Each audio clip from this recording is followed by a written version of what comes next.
Hi everyone! Welcome to the Empath Tarot Case. Another love reading, timeless and general. Take what resonates lang po. Maybe some part of the reading makaresonate kayo, some part of it hindi. Tingnan natin ngayon kung anong love connections, lessons in life and guidance ang ating mababatid for this reading. And also, dahil full moon ngayon, so manifest kayo, meditate muna kayo bago mag-manifest, mag-visualize kayo kung anong nais ninyong matupad sa inyong manifestations, and tanggalin ang mga limiting beliefs. Yan, kapag malakas ang energy ng moon para matulungan kayo sa inyong manifestations, and do it sa oras na tahimik, sa lugar na hindi kayo maiistorbo. So, do the meditation first, then do the visualizations. Okay? So, habang nagmamanifest kayo, dapat i-feel ninyo yon. Dapat yung damang-dama ninyo, yung feelings of love, of joy, habang nagmamanifest kayo. Okay, tingnan natin ngayon kung ano ang ating love connections, lessons in life and guidance sa reading na ito. Spirit guide, send me messages. Anong love connections ito? Guidance, lessons in life na nais yung ipabatid sa amin. Okay, tingnan natin. We have here 5 of Swords. Toxic energy na agad yan. Temperance. 2 of Cups. Page of Pentacles. 10 of Wands. Page of Swords. Knight of Swords. And tingnan natin. Bottom of the deck. Queen of Cups.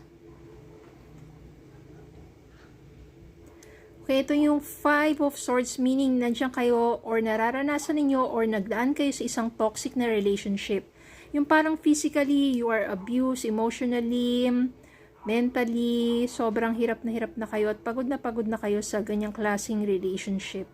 Dun sa person ninyo na talagang very toxic. Kaya nandito si 10 of Wands kasi sobrang bigat na ng yung pasanin nyo sa kalooban ninyo, sa isipan ninyo. Napakabigat ng dalhin ng pagsasama ninyo. Ayan o, very toxic talaga yung energy na yan. At parang wala na, pagod ka na.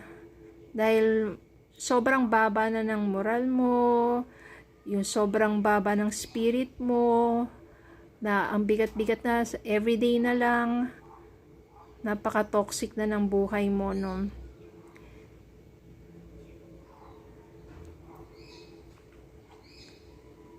Alam niyo, minsan may mga ganong bagay, no? Pero may mga kaibigan kayong tutulong sa inyo. In its right timing, magkakaroon kayo ng lakas ng loob. Kasi may mga kaibigan kayong tutulong sa inyo na makakapag-clear ng mind niyo, makakapagpamulat sa inyo, sa katotohanan, na parang hindi nyo kailangan maging martyr. Natiisin na lang yung mga ganong bagay sa isang relasyon.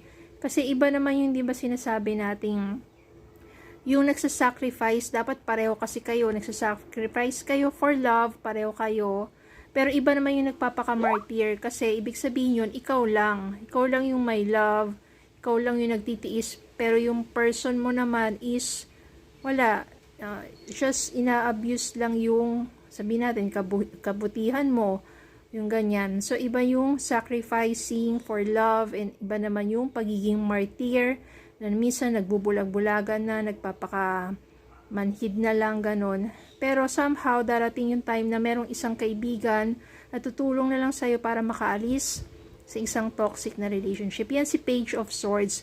Siya magbibigay sa'yo ng, magpapamulat sa'yo na somehow, na parang tama na, no? Parang, and it's the right timing na magkakaroon ka rin ng lakas ng loob na talagang tanggalin, alisan na yung ganong klaseng sitwasyon o ganong relationship. The Knight of Swords dito, siya yung someone na sabihin mong knight in shining armor mo. Siya yung tutulong sa'yo na talagang maalis ka dun sa ganong klaseng relationship. At merong 2 of Cups. So, maaring itong knight in shining armor mo, siya na yung someone na magiging new love mo. Siya yung matagal na sabihin natin may paghanga sa'yo o kaibigan mo na talagang gustong-gusto ka na niyan tulungan na makaalis sa ganong klaseng toxic relationship na parang nahihirapan siya kasi kapag nakikita ka niyang naghihirap.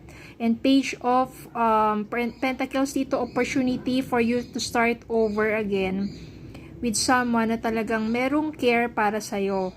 At mapapamahal ka sa taong to kasi dun mo mararamdaman, mararanasan lahat kabaliktaran ng ginagawa sa'yo, pinaparana sa'yo, pinaparamdam sa'yo ng isang toxic person mo. Kaya naman dito, yung sa pagtitiis mong yan, sabihin natin kung nandiyan ka man ngayon sa kadiliman, magkakaroon naman ng liwanag ang iyong puso, ang iyong love life because of someone who truly cares for you. Diba? Minsan kasi ganyan pag minahal mo yung taong yun, nabubulag-bulagan ka, nagtitiis ka ng husto, nagpapakamartir ka, pero start to love yourself, di ba? When you love yourself, hindi mo hahayaan na saktan ka. When you love yourself, when you take care of yourself, hindi mo hahayaan na paulit-ulit kang saktan ng ganong klaseng tao. At marirealize mo yung value mo. At yun naman yung ipaparana sa'yo at paparamdam sa'yo ng isang taong talaga nagmamahal sa'yo at merong care para sa'yo at gustong tulungan ka na maalis sa ganyong klaseng sitwasyon sa isang toxic na person at aalagaan ka talaga ng taong yun. No? Kaya naman, sa iba dyan na, iba yung wala pa rin lakas ng loob na umalis sa ganong klaseng relationship at papakamartir pa rin. No, parang imulat ninyo ang inyong mga mata kasi kung talagang mahal ka ng taong yan, hindi ka niya sasaktan, lalo na kung paulit-ulit pa. No, minsan yung iba, physical abuse na dyan And ito talaga, Queen of Cups, meaning, mapapamahal ka dun sa taong yon na talagang tutulungan ka na makalayo sa ganong klaseng relationship. Minsan kasi, iba naman yung tower, talagang wasak Parang yung pagkatao mo rin, inapa ka na ng gusto ng yung minanipulate ka na ng gusto, na feeling mo you are very down, wala kang kwentang tao, walang ibang tatanggap sa'yo, kasi tinapakan niya ng gusto yung pagkatao mo, yung moral mo, napakababa na spirit mo yan. And itong The Empress naman, ibig sabihin, mapapamahal ka naman dun sa new person na yon at aalagaan mo rin yung relationship na yun because you will feel so much love and being taken care of dun sa taong yon na talagang mamahalin ka niya ng gusto at aalagaan ka rin niya. Kaya naman, when you are in a toxic relationship, pagpahingan nyo yung puso ninyo, think very well, di ba? Parang deserve mo pa ba yun? Ganong klaseng tao at ganong klaseng relationship na araw-araw ka na lang umiiyak. Or you deserve someone who truly cares for you. You deserve someone na talagang nandyan para sa'yo, aalagaan ka, mamahalin ka, tatanggapin ka no matter what. And naman talaga, you must know your value.